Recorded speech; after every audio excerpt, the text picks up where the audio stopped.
Uhari gani mtazamaji wa Master Voice Online TV, usisahau kusubscribe, kulike, kucomment na kushare. Leo tumepita katika ukurasa wa kwake Godbless Lema, ukurasa ule wa Facebook unaotambulika kwa jina la Godbless J Lema. Ameandika ujumbe mrefu kwelikweli kumhusu rais wa Zanzibar Mheshimiwa Dr. Hussein Mwinyi.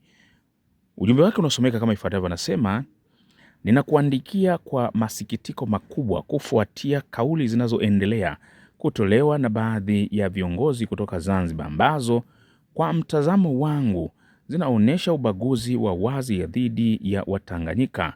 Kwa muda mrefu nimekuwa na imani kwamba fikra za namna hiyo haziwezi kupata nafasi katika uongozi wako. Ikiwa nimekosea katika tathmini hiyo, basi nitakuwa nimekosea kwa kiasi kikubwa sana.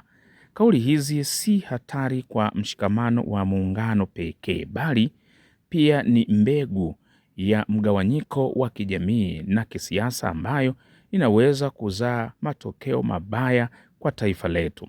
Kinachonisikitisha zaidi ni ukimya wako.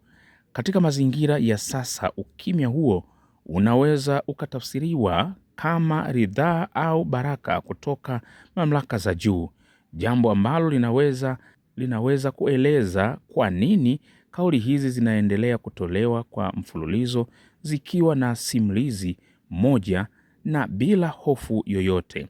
Kwa kweli naogopa hata kuingia katika mjadala na nafasi za fursa ambazo Wazanzibari wamewahi kushika au wanazoendelea kushika katika muungano huu. Kufanya hivyo kungekuwa ni kushusha mjadala kwenye kiwango ambacho siamini kinafaa kwa taifa letu. Historia inaonyesha wazi kuwa Wazanzibari wamepewa na wanaendelea kupata nafasi kubwa za uongozi katika Jamhuri ya Muungano, ikiwemo nafasi ya rais wa Tanzania. Hivyo hoja za kuwatenga au kuwadharau Watanganyika hazina msingi wa haki wala busara. Nina imani kwamba maneno yana nguvu, yanajenga, lakini pia yanaweza kubomoa. Kauli za ubaguzi zikipewa nafasi ya kukua bila kukemewa, zitajenga chuki, zitaongeza mgawanyiko na hatimaye kila upande utajikuta umepoteza. Taifa lolote linaloruhusu ukweli kunyimwa nafasi, huku upendeleo na ubaguzi vikipewa sauti, kujenga mazingira ya migogoro ambayo baadaye huwa vigumu kuyarekebisha. Sioni mustakabali mwema ikiwa mwenendo huu utaendelea. Wakati wa kukemea na kusimama upande wa haki ni sasa.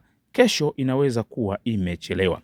Haya ndo maneno yake Godbless Lema, aliandika moja kwa moja, alikuwa kimlenga rais wa Zanzibar, na mzungumzia Dr. Mwinyi. Basi ukipita katika ukurasa ule utakutana na ujumbe huu na utakuta komenti nyingi kulikweli pale, utaendelea kuzisoma.